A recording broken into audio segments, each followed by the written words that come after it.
हाँ जी, आज हम पढ़ेंगे उपचयन और अपचयन अभिक्रिया। उपचयन व अपचयन अभिक्रिया, जिसको हम कहते हैं ऑक्सीडेशन एंड रिड्यूसिंग अभिक्रिया।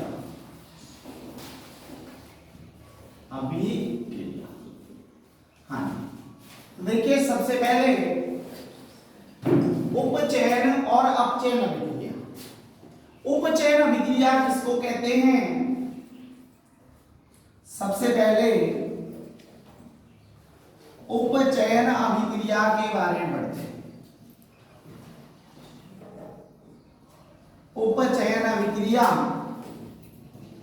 तो हम लिख सकते हैं ऐसी अभिक्रिया जिसमें ऑक्सीजन का योग हो। किसका योग हो? ऑक्सीजन का योग हो, क्योंकि इस अभिक्रिया का दूसरा नाम ऑक्सीकरण अभिक्रिया भी कहा जाता है। तो उपचयन कह लो चाहे ऑक्सीकरण कह लो, तो हम लिख सकते हैं ऐसी अभिक्रिया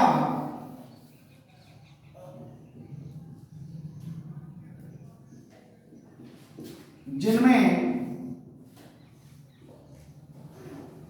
ऑक्सीजन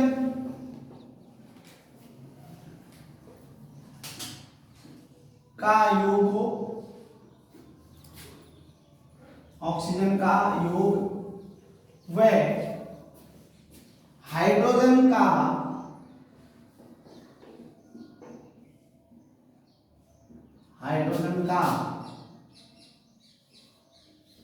निष्कासन या ह्रास हो लिख सकते हैं।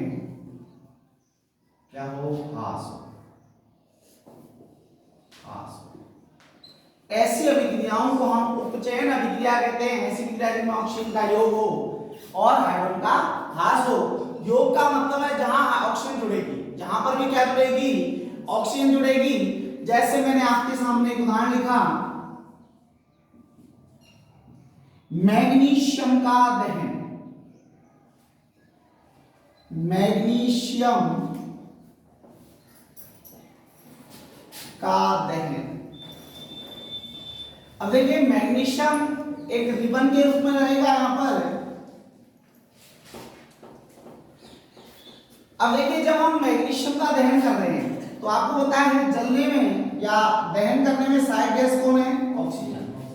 तो यहां देखिए आपने देखा है ऑक्सीजन का योग हो रहा है। जहां पर भी ऑक्सीजन का योग होगा कौन सी अभिक्रिया होगी? ऑक्सीजन। तो हमने यहां पर लिख दिया 2Mg।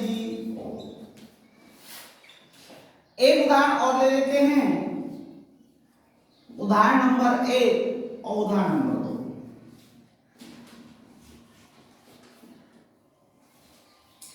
अब उदाहरण नंबर 2 में आप देखेंगे जैसे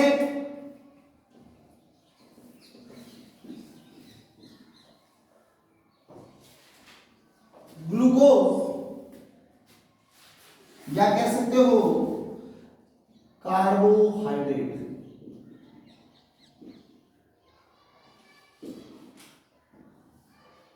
का ऑक्सीकरण। यहां पर आप ग्लूकोज का यूज भी कर सकते हैं, क्योंकि कार्बोहाइड्रेट की कौन सी फॉर्म है? यहां ग्लूकोज को लिया है C6H12O6। और इस केस में कौन क्रिया करेगा?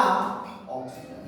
हमें पता है जो हमारे शरीर के अंदर ग्लूकोज होती है वो हमारी शरीर के ऊतक की कोशिकाओं से क्या लेती है? ऑक्सीजन लेती है। और क्या होती है?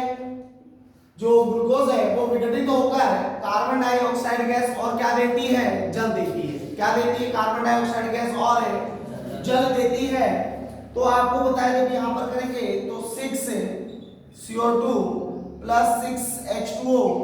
अब देखिए जब यहां पर आपको पता है 6 कार्बन थे, 6 H2O निकल गए, 12 थे, 6 जल के निकल गए। अब संतुलित करो, यहां पर ऑक्सीजन के कितने हैं? 12 और 6 18। यहां पर 6 और 2 8 है, तो मैं यहां पर 6 लिख दूं तो 18 हो गए पूरे। यस या नो? ये कौन सी अभिक्रिया है आपको पता चल गया होगा। ये हमारी श्वसन अभिक्रिया है। कौन सी अभिक्रिया है? श्वसन अभिक्रिया। कौन सी अभिक्रिया है?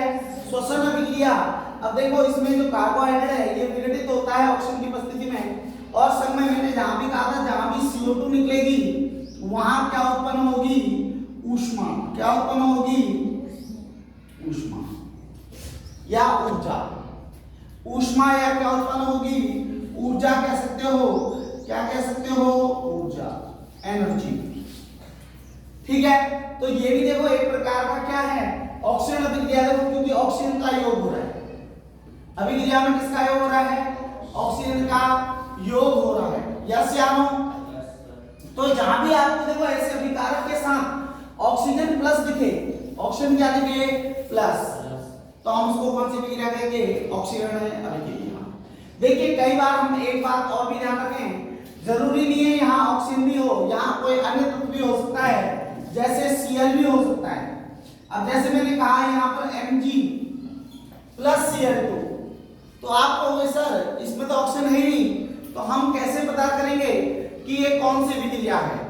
तो देखिए आपको बस ये देखना है कि ये जो Cl है ये धनात्मक है या ऋणात्मक है। Cl के ऊपर चार्ज कैसा आता है? धनात्मक आता है, ऋणात्मक आता है? ऋणात्मक आता है। तो अगर कोई भी प्लस में ऋणात्मक वाला तत्व हो तो ऑक्सीजन अभिक्रिया, प्लस में कौन सा तत्व हो? ऋणात्मक वाला, तो आप समझ जाएंगे कौन सी अभिक्रिया है? ऑक्सीकरण अभिक्रिया है, जिसके ऊपर ऋण है। जैसे Br होता है यहाँ पर, तो भी ऑक्सीजन अभिक्रिया होती है ना। Cl होता, फ्लोरीन होता है, जिसमें माइनस होते हैं, जिन तत्वों के ऊपर माइनस है अगर उनका योग होता है, क्योंकि हम कहते हैं विद्युत ऋणी तत्वों का योग ऑक्सीकरण अभिक्रिया है। विद्युत ऋणी तत्वों का योग कौन सी अभिक्रिया है? ऑक्सीकरण। और विद्युत धनी तत्वों का योग क्या है? अपचयन। क्या है? बात समझ में आ गई होगी। तो अब हम अगला चलते हैं, अगली हमारी जो अभिक्रिया होगी वो अपचयन होगी। कौन सी होगी? अपचयन।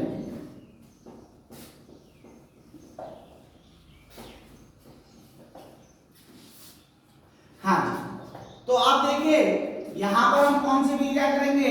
अपचयन। और बस हमें यहां पर उल्टा कर देना है, यहां योग किसका होगा? हाइड्रोजन। किसका योग होगा? हाइड्रोजन। और यहां हास किसका होगा? ऑक्सीजन का।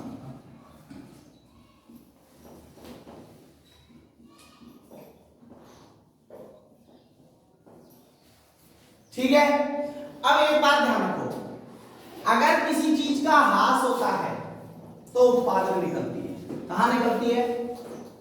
और योग होता है तो कहां होता है? अभिकारक में। योग कहां होता है? अभिकारक में। और ह्रास कहां होता है? उत्पादन में। कैसे होता है देखिएगा, जैसे मैंने आपसे कहा, उदाहरण एथीन का हाइड्रोजन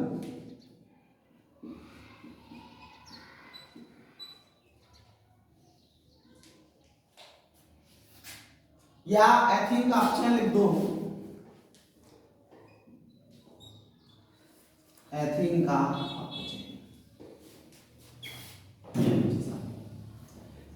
जब एथीन का अपचयन कहा तो हमने क्या करा देखिएगा, हमने सबसे पहले एथीन लिखी,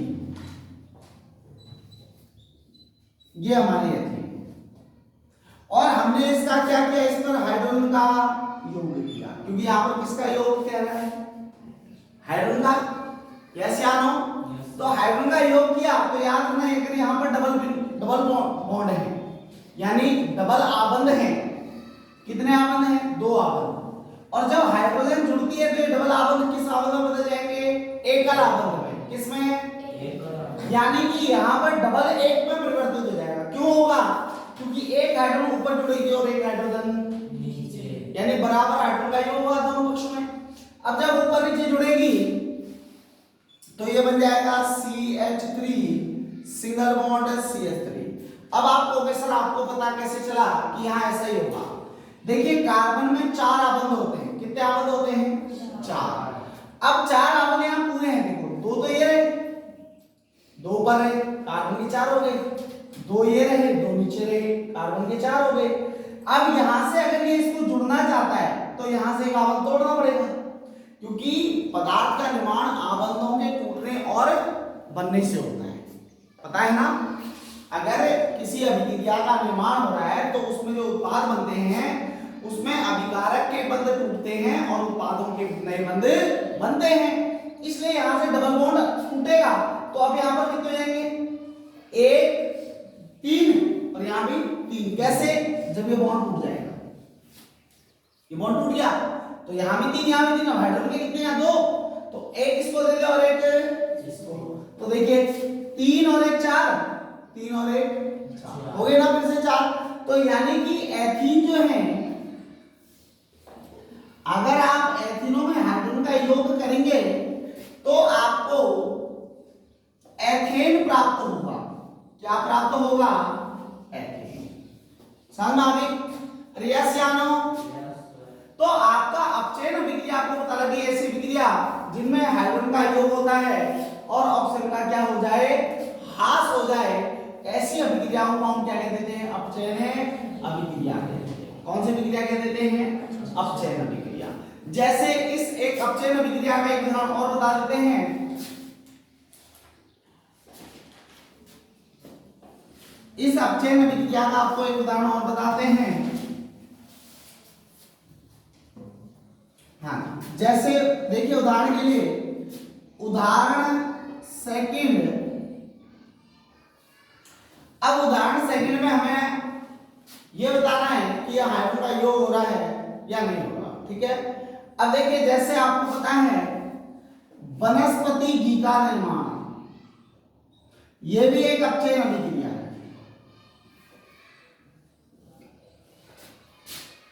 और इस अभिक्रिया में निकेल धातु का प्रयोग होता है।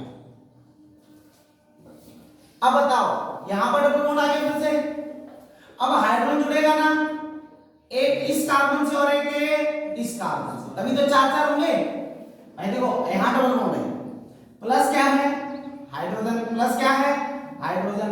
अब हाइड्रोजन की वजह से क्या होगा कि भाई ये बॉन्ड टूटेगा, भाई हाइड्रोजन का योग हुआ ना, जुड़ेगी हाइड्रोजन, जुड़ेगी कब, जब ये बॉन्ड टूट जाए और ये बॉन्ड टूट जाए तो कितने हो गए, 3 3 हो गए ना।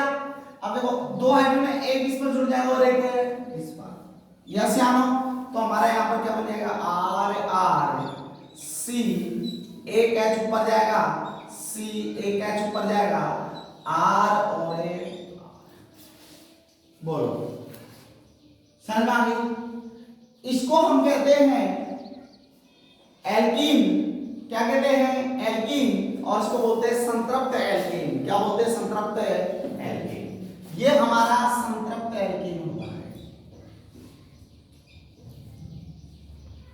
संतृप्त एल्कीन। और ये हमारा उत्प्रेरक होती है, निकेल उत्प्रेरक के रूप में यहां पर कार्य करता है। निकेल किसकी बात कार्य करता है, उत्प्रेरक की तरह। और यहाँ पर हाइड्रोजन का क्या होता है, योग होता है। ये भी अपनी क्या है, एक अपचयन अभिक्रिया। कौन सी अभिक्रिया है, अपचयन अभिक्रिया, ठीक है ना। तो अब कुछ ऐसी अभिक्रिया जिनको हम इलेक्ट्रॉनों के द्वारा भी पता कर सकते हैं, ठीक है। किसके द्वारा पता कर सकते हैं, इलेक्ट्रॉनों के द्वारा, ठीक है। हाँ